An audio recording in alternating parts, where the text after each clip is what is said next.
Okay, this is a lecture on protectionism, and probably everybody here has studied or read about the issue of free trade, the economics of international trade, somewhat, and knows something about it.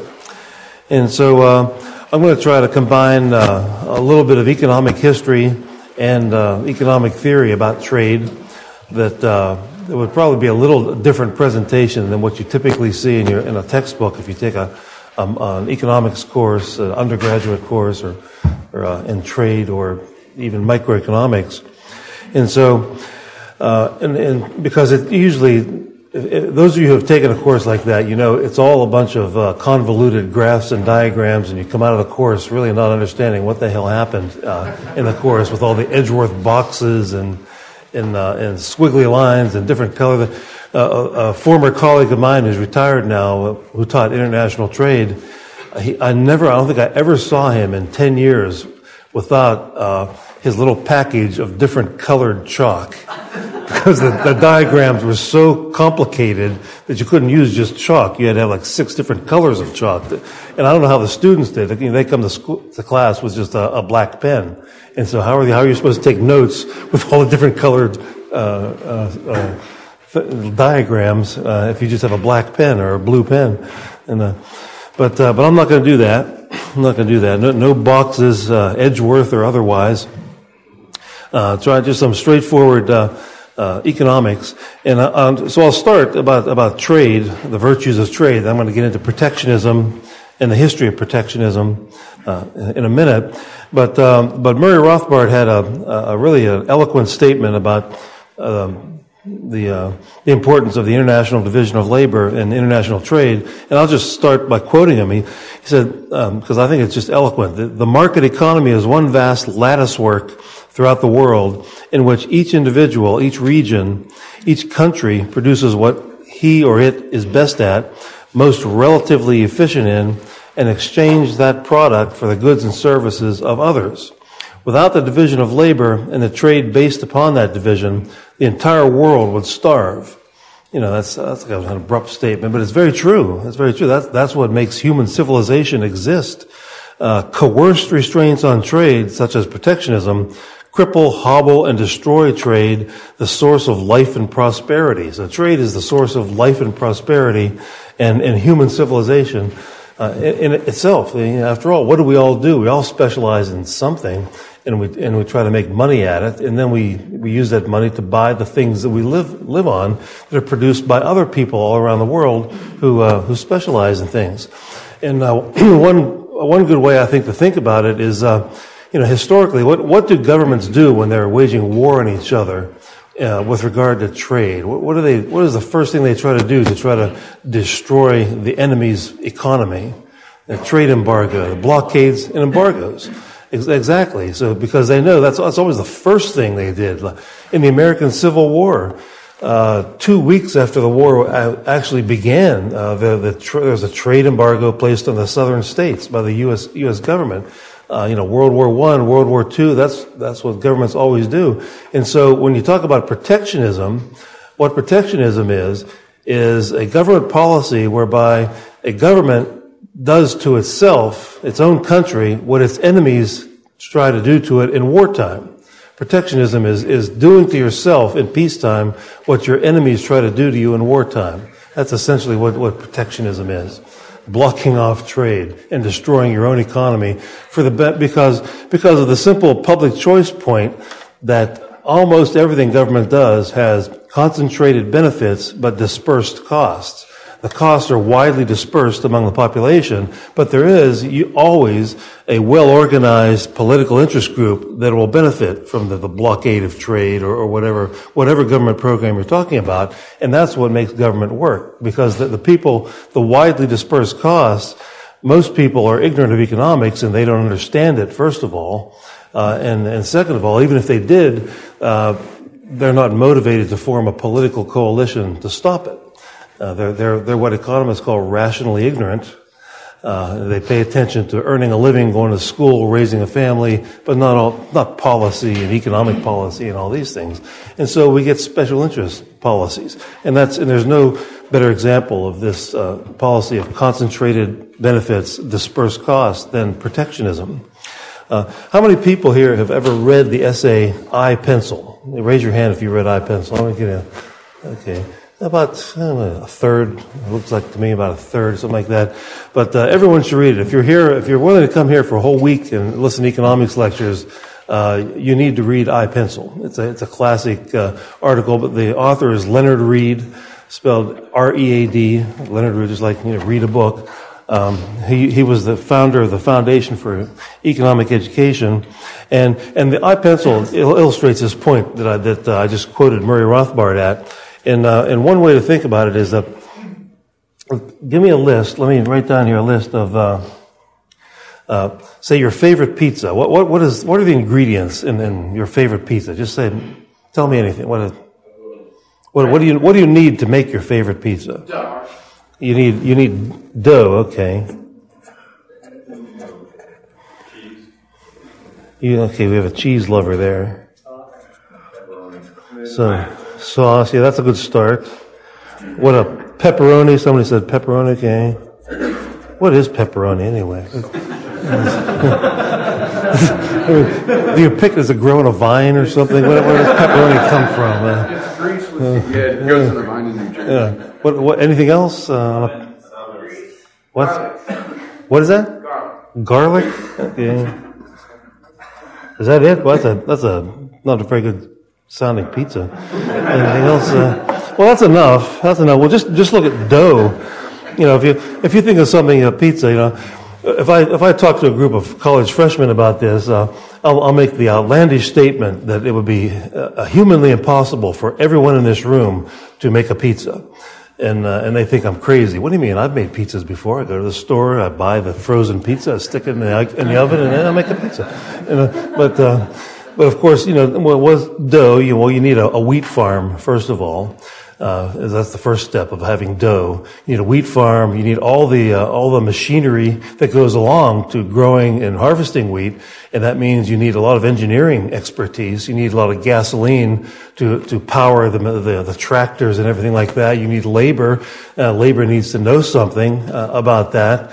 And then you need trucks to transport the wheat. You need to get the wheat and mill it into flour. So you need a flour mill, and all the technology, the engineering, and the machinery that goes into a flour mill to do that. And then the flour eventually is made into dough, and then you need the whole process of a bakery to bake the pizza, and all the technology and the equipment and the labor. And that's just dough. That's just dough. And so if you look at all these other things, other things, the cheese could come from France, the tomatoes could come from Mexico. I don't know where pepperoni comes from. We've established that.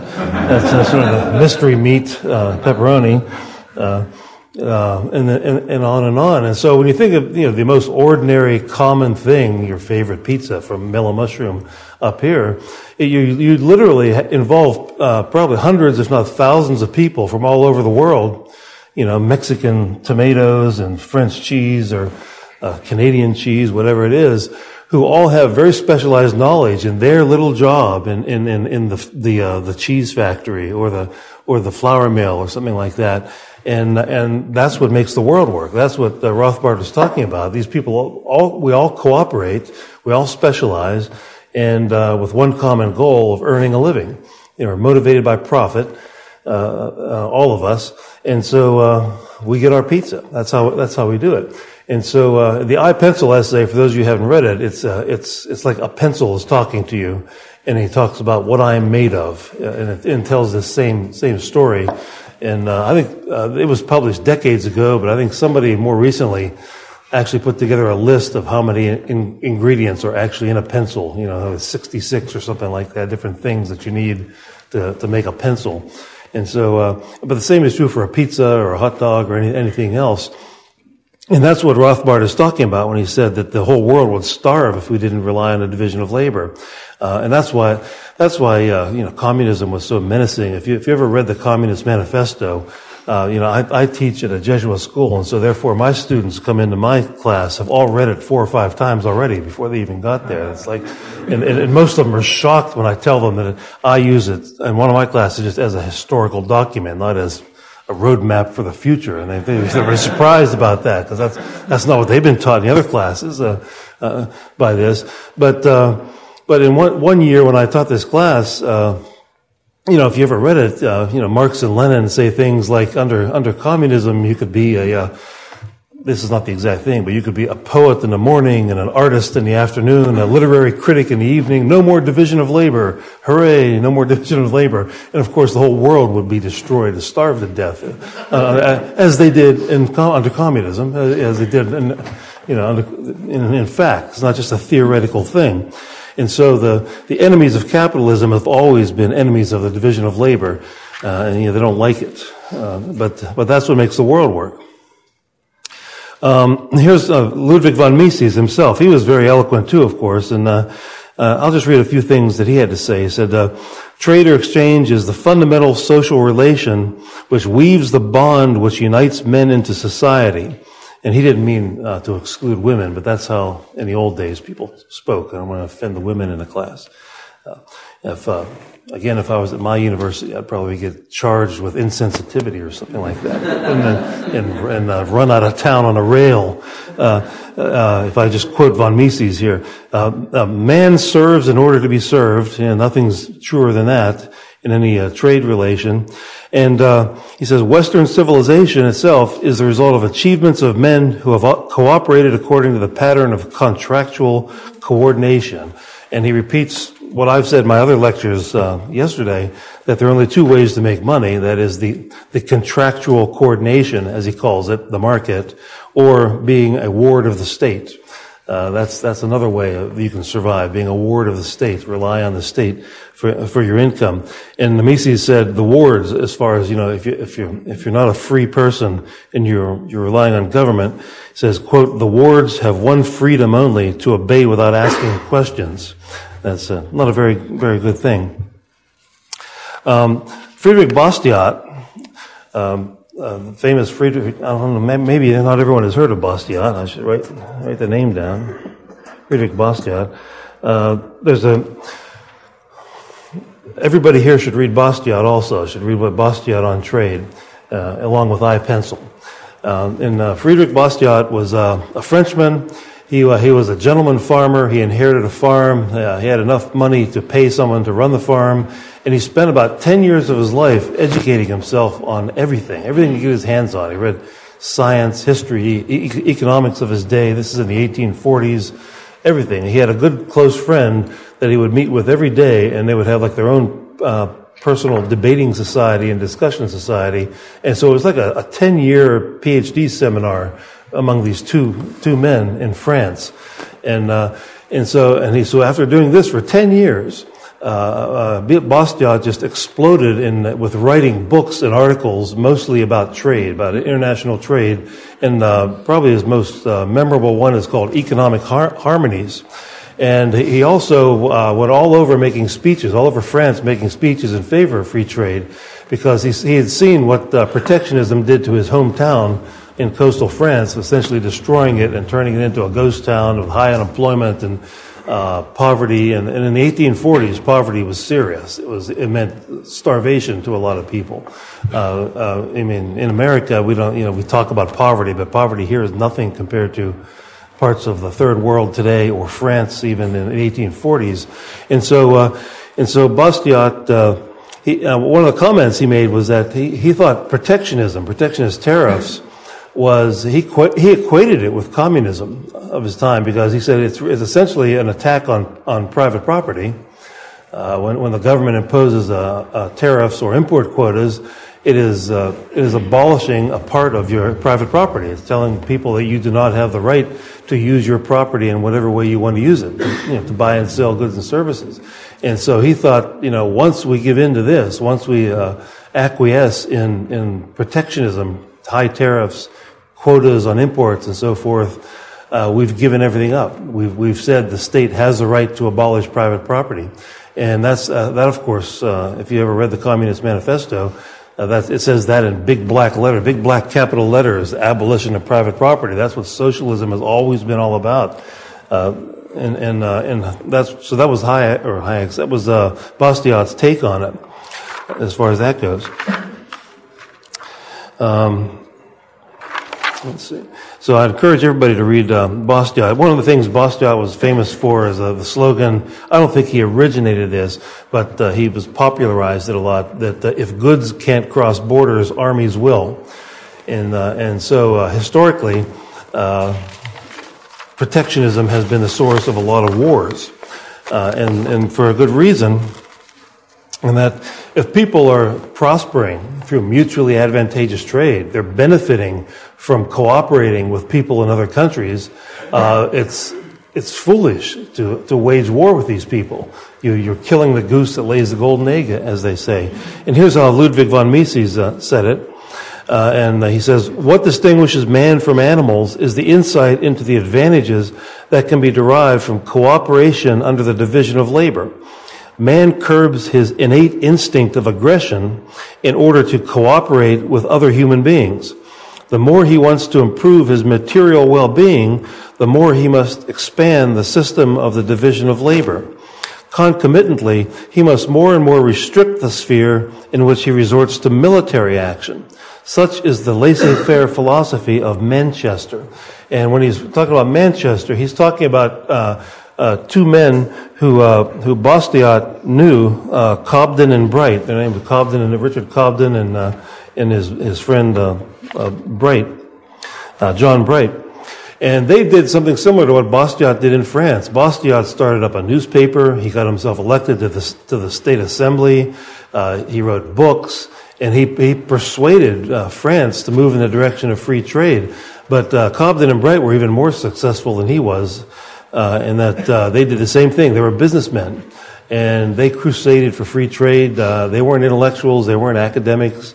They were businessmen who educated themselves on the economics of trade of their day. They read Adam Smith and Ricardo and others, and they were so successful that by 1846, Britain abolished all tariffs.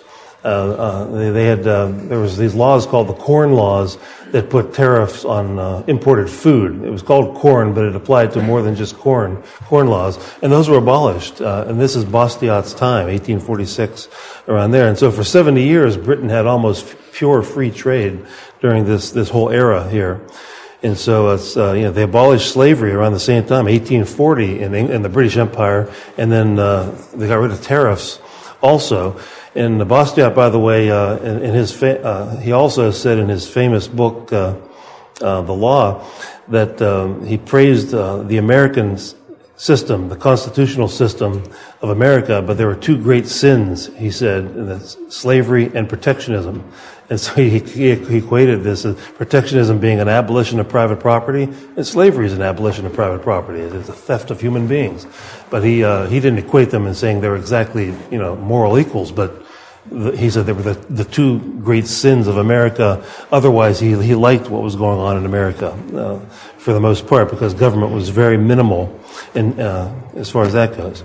Okay, so it's been recognized for a long time that free trade is also conducive to peace. If goods can't cross borders, armies will. Here are some other things that Thomas Paine, the Americans in the room have heard of Thomas Paine. He wrote the famous book called Common Sense, which is sort of the ideological roadmap of the American Revolution. And he wrote about international trade in this book. Some of the things he said is, a foreign policy based on commerce would secure for America the peace and friendship of the continent, Europe, and allow her to shake hands with the world and trade in any market. And so a big part of this book that was sort of the handbook of the American Revolution was the case for free trade. And he said that free trade would, quote, temper the human mind, help people to know and understand each other, and have a civilizing effect on everyone involved in it. Trade is a pacific system, peaceful system, operating to unite mankind by rendering nations as well as individuals useful to each other. War can never be in the interest of a trading nation. And so there's a long history of liberals, classical liberals, understanding that this won't eliminate war, but it will certainly reduce the probability of war if people can trade with one another.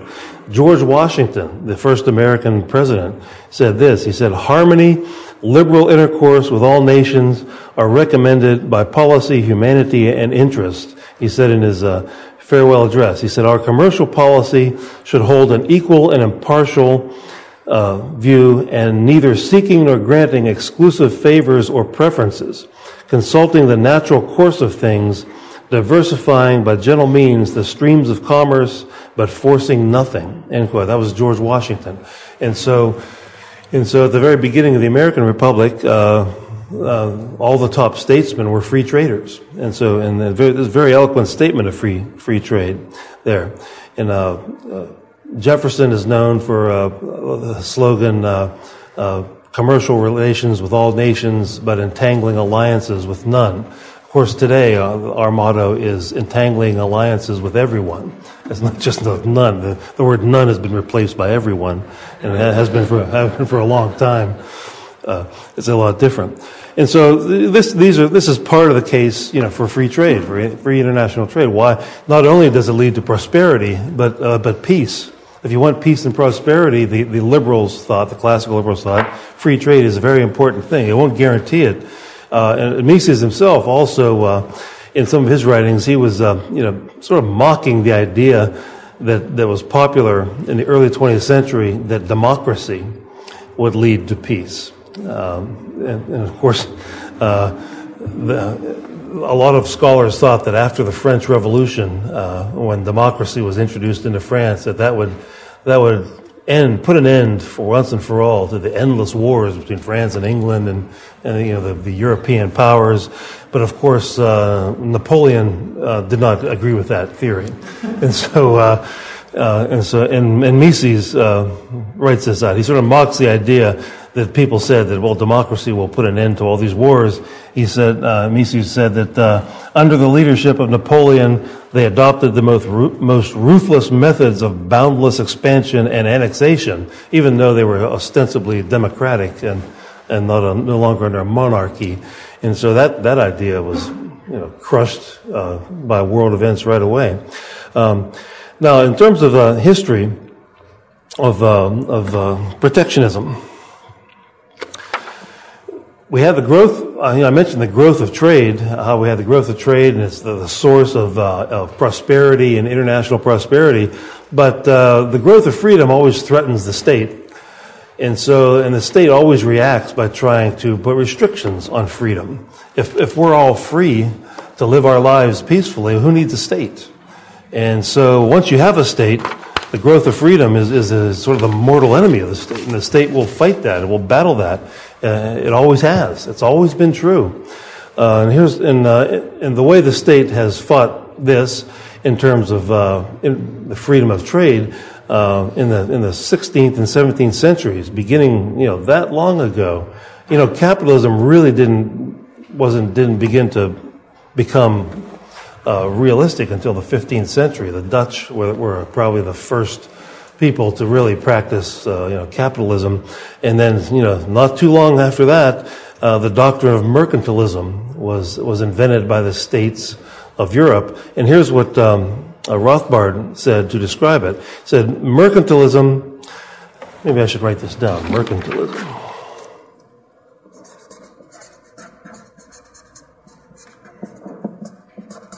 For those of you who haven't seen this word, mercantilism.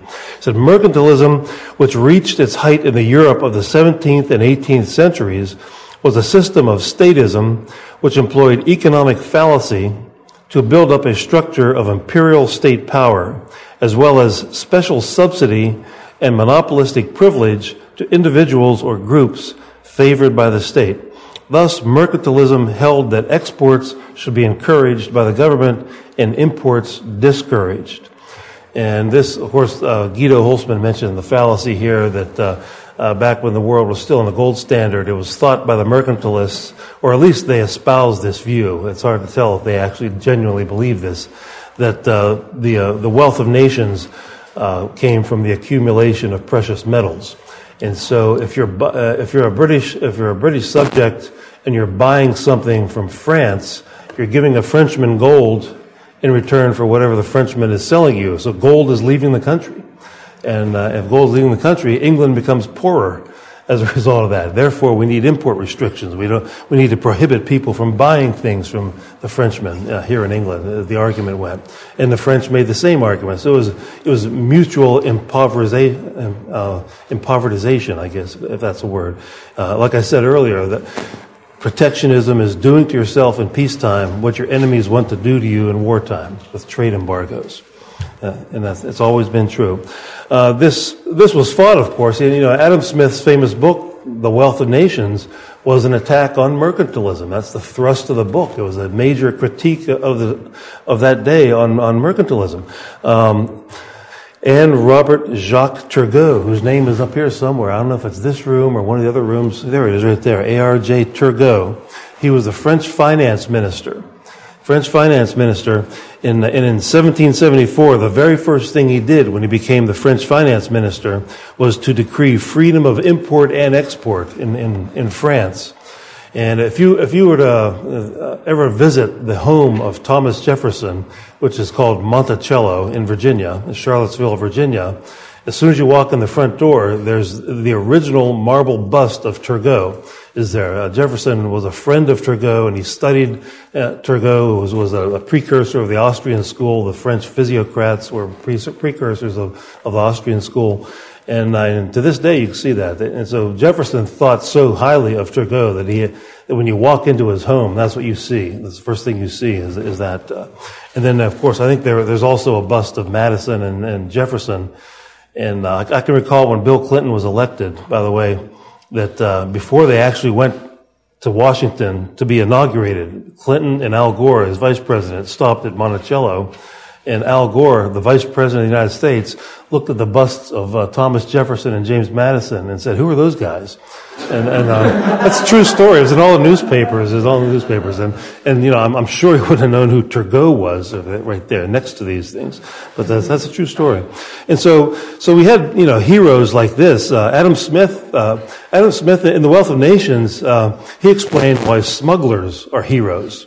After all, if the state is depriving us of food with tariffs on food, people who are smuggling food into our country are heroes. They're heroes of humanity. They're helping to feed the population against the wishes of the state, who only wants to pander to the special interests, whoever lobbied for the tariff to keep foreign food out of the country. And I mentioned the Manchester School and Bastiat and their efforts were just tremendous.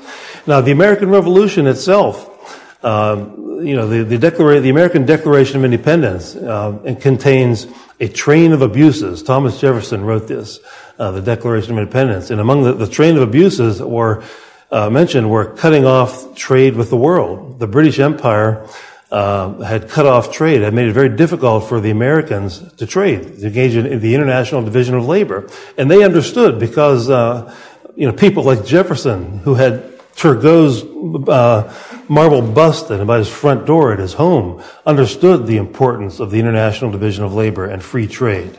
And that's one of the reasons they revolted against the British Empire and seceded from the British Empire. And specifically, among the things that were done, where there was something called Navigation Acts. The Navigation Acts that did this. All trade between England and the colonies had to be conducted by English vessels or ships manned by English subjects. And so that sort of put a crimp in the colonist shipbuilding and maritime industry. All European imports into the colonies, quote, must first be laid on the shores of England. Why so? So they could be taxed. So if someone from France wanted to sell something in America, it was required that they stop off in England first and a special tax be applied. And then when they got to the port in the U.S., the British tax collectors would make sure that the tax was applied and collected and before they could sell anything in this country. And then 3, certain products from the colonies must be exported only to England, so they didn't have free trade. And so when in the Declaration of Independence, Jefferson wrote that the King of England, the King of Great Britain had restricted trade with the world, this is what he was talking about. And this came a result of England's war with France, the 7 Years' War, it was known of. The king needed money. And so he stepped up the pace of plundering of the colonists with these trade and navigation acts. And so the revolution was partly a revolution against trade restrictions, among other things. And then after the American Revolution, Jefferson himself was in a big conundrum because the British were kidnapping American sailors and ships to use in yet another war with France. And so Jefferson didn't know what to do. He was, do we go to war with England again? He decided not. He thought another war with England would be so horribly costly in blood and treasure that he chose the second worst alternative. That was the worst alternative, another war with England. The second worst was a trade embargo. He didn't know what to do, how to keep the British from kidnapping American sailors. Well, don't allow the sailors to go out on the seas. So he actually enacted a trade embargo, and his successor, James Madison, carried it forward and passed an enforcement act that attempted to enforce it more severely. And this almost led to a breakup of the United States at that time, because the New England states is where the shipping industry was centered. And by the way, it was also where the transatlantic slave trade was centered. The slave ships were built mostly in Boston, New York, and Providence, Rhode Island. And so when we talk about the shipping industry of that period of history, the late 1700s, a lot of it was, slaves were used to build slave ships in New York City, Boston, Providence, and Newport, Rhode Island. That's where they were at. But it wasn't only slaves, it was the trade of the world too. And so the New Englanders essentially seceded from this. They just declared that they're not going to allow the embargo to be enforced. And here's what they said. For example,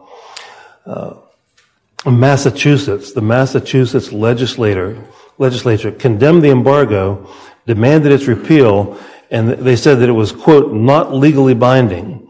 Okay, they just declared it's not legally binding. If you heard Tom Woods' talk the other day, he talks about this nullification. And so the New Englanders essentially nullified that. But the impetus for protectionist tariffs in the U.S. Did not just come from the threat of war. There was always a group of men in American politics from the very beginning who, like England, wanted protectionism. They wanted mercantilism. They knew that mercantilism was a type of system that, even though it was bad for the economy, it was good for certain people. If you've ever saw the movie History of the World Part 2, where Mel Brooks plays the King of France, he keeps saying over and over again, it's good to be the king. And that's how I think of this cabal in American politics from the very beginning. They fought a revolution against mercantilism, and their idea was, well, if you're on the paying side of a mercantilist empire, that's bad. You're paying high taxes, you're getting conscripted into the army to fight the king's wars that have nothing to do with you. That's bad. But if you're on the tax collecting side, that's good. It's good to be the king. And so, and Alexander Hamilton was the leader of this corrupt cabal of politicians who, that's what they knew. That's what they knew about prosperity. They thought the British Empire became prosperous because of mercantilism. They were wrong, of course. That wasn't the British Empire. It was the king and his buddies who became wealthy, but the people themselves suffered from it. And so from the very beginning, there was an ideological battle over trade in America. And another book I would recommend, it's a very old book written in 1825 by John Taylor, Taylor. It's called Tyranny Unmasked. Tyranny Unmasked. Removing a mask. Tyranny Unmasked. And it's a remarkable book because it's written in the 1820s, but it looks like contemporary public choice theory, contemporary Austrian political economy. John Taylor had read and studied Adam Smith and the early economists who knew what they were talking about.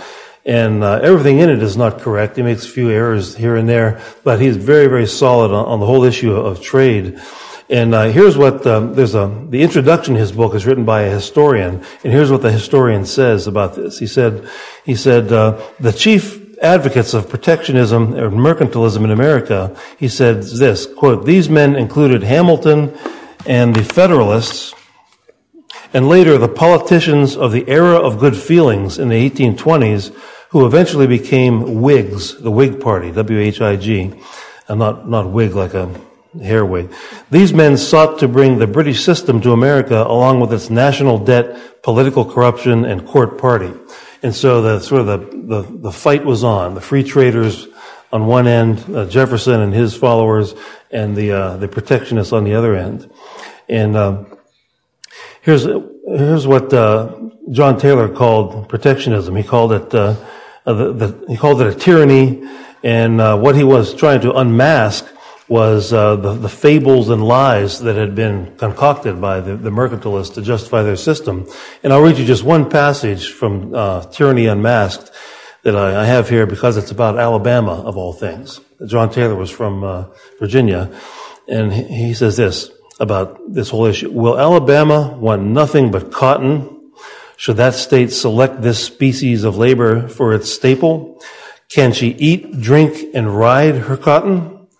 Can she manufacture it into tools, cheese, fish, rum, wine, sugar, and tea? Is not Georgia a market for manufacturers and Rhode Island a market for cotton in consequence of the division of labor?" End quote. So John Taylor understood the importance of the international division of labor, and he's mocking the idea that a state could practice autarky, self-sufficiency, and can you eat your cotton, which was the main product down here, I guess. By the way, if you want to see a cotton field, you can go out of town that way toward Tuskegee, about 2 miles, and you can see cotton. For those of you who are from the frozen north who've never seen a cotton farm, you can see some out there. Okay, from the very beginning, there was this cabal. And so the Federalists morphed into the Whig Party, and from the very beginning of the American Republic, there was a pretty sharp divide, I guess. And the first really protectionist tariff that was imposed in the U.S. was in 1824. There was one in 1816 that wasn't nearly as severe. Some historians call that the first protectionist tariff. But in those days, the tariffs were called revenue tariffs versus a protectionist tariff, as they are today in the international trade literature. A revenue tariff, the idea was it's a relatively low rate, maybe 8%, 10%, enough to finance the constitutional functions of government, but not enough to choke off trade. That's the language of the tariffs. It's always been the language of the tariff. And so the tariff of 1824, though, put a 45% average tariff rate on. And so the revenue tariff was considered to be maybe 6, 7, 8%. And here, under the sponsorship of Henry Clay, I've read several biographies of Henry Clay. He was known as the Prince of Hemp, and not because he was a dope smoker. He was a hemp farmer, and they used the hemp to make rope and cotton in bags and things like that. But he was known as the Prince of Hemp, and he said in his biography by Robert Remini, he quotes Henry Clay as saying the reason he got into politics as a young man was he wanted to secure protectionist tariffs on hemp. And so, despite all you read about the great Henry Clay, the great orator, the great compromiser, he was just a down and dirty, corrupt, protectionist politician who got into politics to, like the rest of them, to loot us, to plunder us. Henry Clay. And I'm thinking of writing a book about him called "Feet of Clay." That's the title. It's going to be Feet of Clay. But this was his doing, the 45% tariff. But you can already see, the northern states where manufacturing was just beginning, and it was mostly small shops. It wasn't assembly lines. The electricity didn't exist back then, but it was mostly shops manufacturing farm tools, things like that, blankets, as far as that goes. And so the vote in the House of Representatives on the Tariff of 1824, which skyrocketed the average tariff rate from a modest 8 or 10% to 45%. The northern states, 104 yes votes. Southern states, 3 yes votes. So you had 3 members of Congress who must have been kind of like Henry Clay and were hemp farmers or some product that was covered by this tariff. Not all products are covered by these tariff laws. They always have a list of what's covered by the tariff. And in the United States Senate, 23 senators from northern states voted yes. Only 2 from southern states voted yes. And there was the tariff of 1828 raised the tariff rate even higher. And the southern states started calling it the tariff of abominations. The 1828 tariff. I'll put this a little higher. The people in the back can see it. So they were encouraged. They won the vote in 1824, and that encouraged them to try to get greedy even more. And so, and they did. They raised the tariff some more. The southern states all condemned it as the tariff of abominations because they didn't manufacture much. Almost everything that was covered by the tariffs was manufactured in the north and sold in the south. And so Southerners saw this as just pure plunder. And they saw it as a break with the Constitutional Compact, because under the original U.S. Constitution, taxation was supposed to be uniform. It was not supposed to be discriminatory. It was not supposed to be a tool by which one section could plunder another section of the country. It was supposed to be uniform by population. It was written right into the document, uniform by population. And so this was, for the first time, this was sort of a big, throwing down the gauntlets. We intend to use the government, the power of government, to rob you, is what they were saying. And we have the votes to do it. And they did. But what happens, those of you who have studied American history know that the state of South Carolina led the southern states in nullifying the tariff. They actually held a political convention in Charleston, South Carolina, and declared that to the government that they're not going to allow this tariff to be collected at the port of Charleston. And they even voted to give the governor of South Carolina $160,000 for the purchase of firearms to fend off federal tax collectors. And I imagine you could buy a lot of guns in 1828 with $160,000. And so they were pretty serious. And part of this law said that any federal tax collector who was caught trying to collect the tariff could have all of his personal property confiscated, and he would be put in prison at the same time. And so it made it a little risky to be an IRS guy working in the state of South Carolina. And this forced the federal government to back down, and they reached a compromise tariff by 1833. And in this biography of Henry Clay that I mentioned to you, is a good example of the absurdity of what historians, even very smart and historians who do a pretty good job and write very informative books, when it comes to economics, I just marvel at this stuff that they do. They mostly will write a book and say, well, Henry Clay was a nice guy. Therefore, any economic policy he proposed must have been a nice policy because he's a nice guy. And there's no economic analysis at all. And he does this, Robert Remedy, who I think is one of the best biographers of American political figures there is. I really like his biography of Andrew Jackson in the bank wars, Andrew Jackson. But what he says about this is, here's Clay sponsors this awful tariff, almost causes a war, almost causes the breakup of the United States, and then he's part of the group of politicians who compromised the tariff down. And Remedy, his biographer, spends about 20 pages praising him for being such a great compromiser and a great statesman for being one part of the committee that actually negotiated down the tariff rate. He doesn't criticize him for it being his stupid idea in the first place, but that's how he got the reputation as, the great compromiser.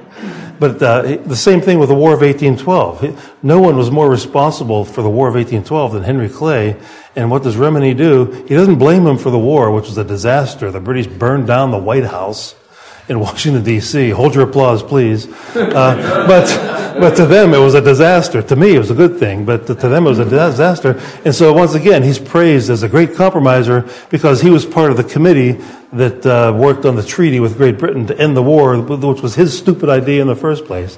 But so when you read biographies of political figures, keep an eye out for this sort of subterfuge that goes on. It was the same with this tariff. And so they did negotiate down a tariff, and then we went, in the United States, we went from 1830s until the late 1850s with a pretty, almost free trade. The average tariff rate was 10 to 15%. And at that time, by the time you get to the 1850s or 1860s, I'll show you a graph here, almost all the revenue of the federal government came from tariffs. There's a picture. This is a chart that's in this book by Mark Thornton and Bob Eklund. It's called Tariffs, Blockades, and Inflation, the Economics of the Civil War. And this chart I'm showing you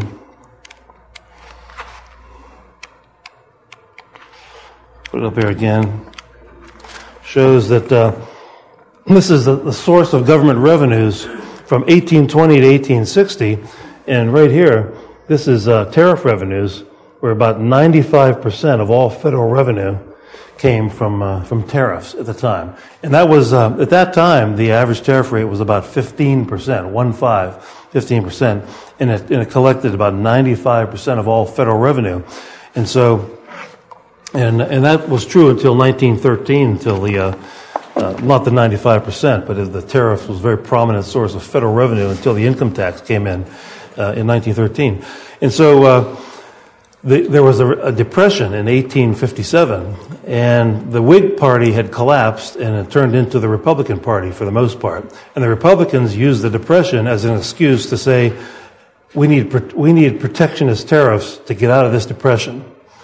You know, the solution to this depression is restraints of trade, doing to ourselves what our enemies would do to us in wartime. They didn't say that, but I'm just reminding you that that's essentially what protectionism is. And they succeeded. They passed, in the 1859-1860 session of Congress, they passed the Moral Tariff. Moral Tariff. Not moral as in morality. Named after Justin Morrill, who, what a shocker, was a steel manufacturer from the state of Vermont. And the tariff was named after him. And so that was the 1859-60 session of Congress, and the House of Representatives passed it. Then it passed the Senate in 1861. Before Abe Lincoln was actually inaugurated, the Moral Tariff, 2 days, he was inaugurated on March 4th, 1861. March 2nd, 1861, President James Buchanan signed the Moral Tariff into law. The Senate had passed it finally, a year or so after the House did, and so we had, and that brought the tariff rate back up to, it was 39.2%, from 15 to 39.2. So that was Republicans' solution to the Depression of 1857 to almost triple the average tariff rate in the United States, and of course that would never work. And then 2 days later, when Abe Lincoln makes his first inaugural address, you could go online and read it. He threatens war over any state that fails to collect the tariff that had just been more than doubled. And if you go online and read it, what he says is that he says it's my duty to collect the duties and imposts. And then he says, beyond that, there will be no invasion of any state. So he used the word invasion, and in the sentence before that, he says there need to be no bloodshed. Imagine that. What on earth would an American president in his first inaugural address be talking about threatening bloodshed? He said there needs not to be bloodshed. What does that mean? Well, he explains what he meant in the very next sentence. The very next sentence was the one I just said to you. He says, it's my duty to collect the duties and imposts, the moral tariff. And he said, beyond that, there'll be no invasion. So put these three sentences together. Bloodshed, taxes, invasion are in there. He literally threatened an invasion over any state that behaved like South Carolina did in 1828 and refused to collect the tariff, which had just been more than doubled. Okay, this wasn't a tariff that had been doubled to finance the war. The war didn't exist yet. Secession had occurred, but the war didn't. There was no war yet. And so, of course, he kept his promise. The southern states that had seceded had no intention on sending a check to Washington, D.C. out of the goodness of their heart. They were gone. The lower South was gone. Virginia, at this moment, Virginia, North Carolina, Arkansas, and Tennessee were still in the Union. and they hadn't seceded.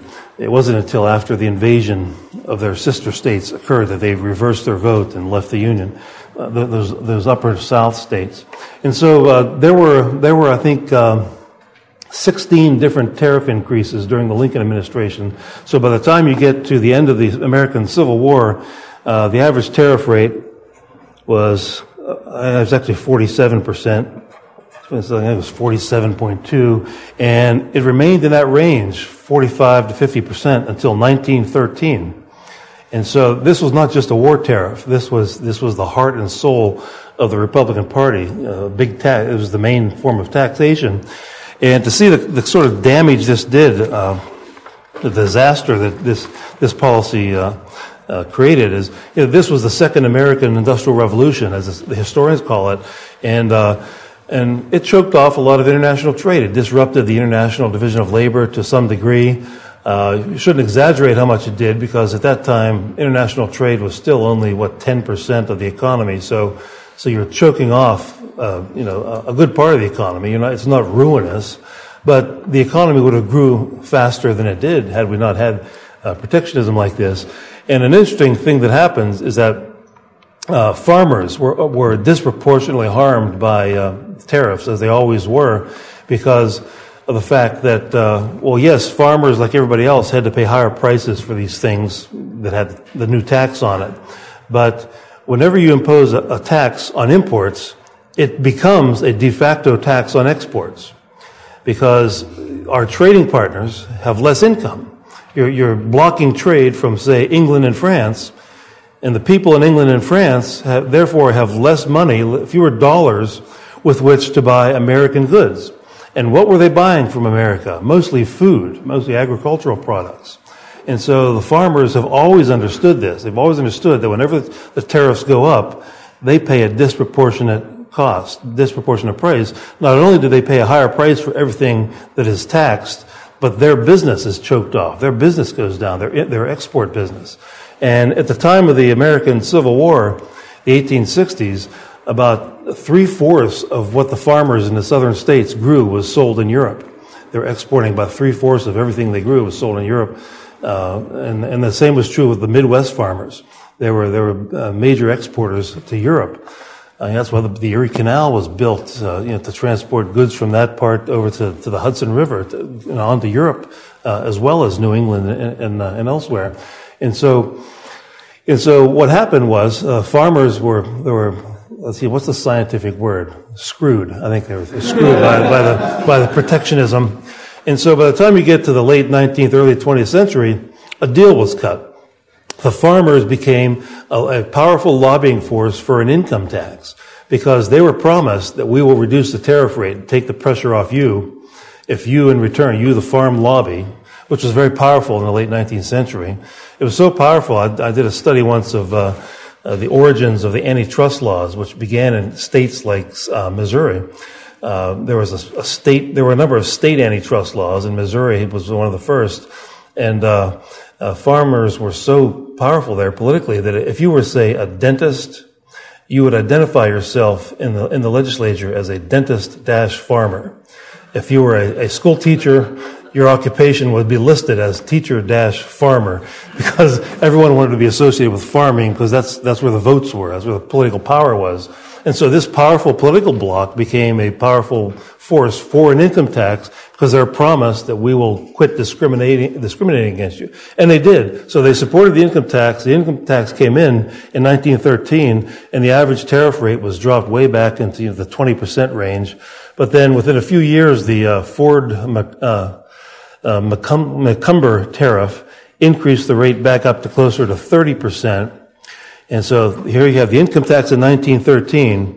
By 1929, which is not that much further along, by 1929, the average tariff rate was back up to 60%.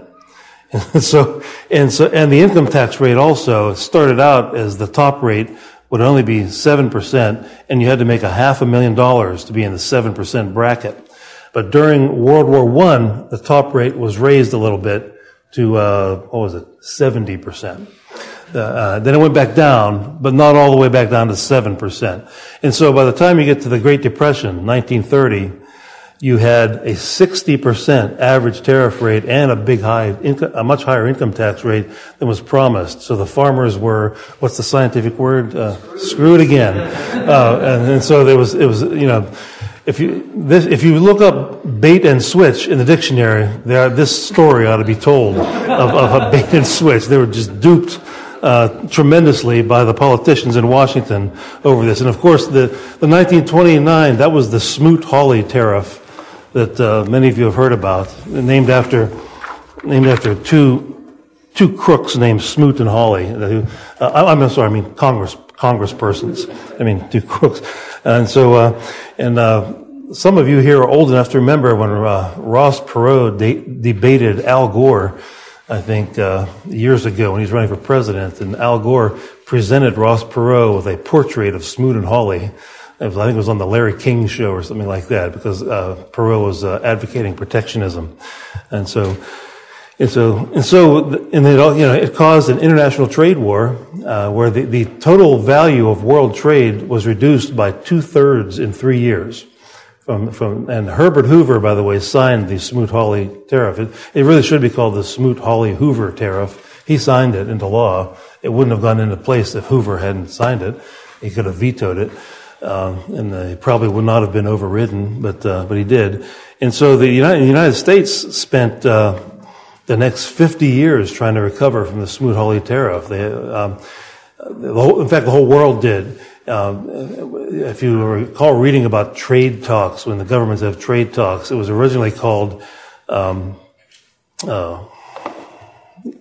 acronym. I'm running out of paper here with my acronyms. The trade talks went on. They would go like every 8 years. All the countries of the world would get together and try to negotiate down tariffs. And so they would talk for years. But the end result was they did reduce the tariff rates, the overall world tariff rates, over 50 years. It took them 50 years to do that. It was called GATT, the General Agreement on Tariffs and Trade, GATT. But everyone used to call it the General Agreement to talk, because it went so long. And so I'm going to conclude here. We'll have a 1-minute Q&A, maybe 30 seconds, by quoting Rothbard again on tariffs and protectionism. He says this: "The impetus for protectionism comes not from preposterous theories, but from the quest for coerced special privilege and restraint of trade at the expense of efficient competitors and consumers.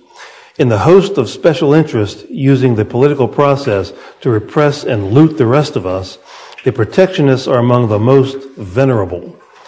It is high time that we get them once and for all off our backs and treat them with the righteous indignation they so richly deserve." So I want all of you to go out and grab a pitchfork and a flaming stick that I have right outside the door here, and go march on the Auburn Board of Trade. It's up the street there that lobbies for protectionist tariffs. And I think our time is up. I have 10 o'clock.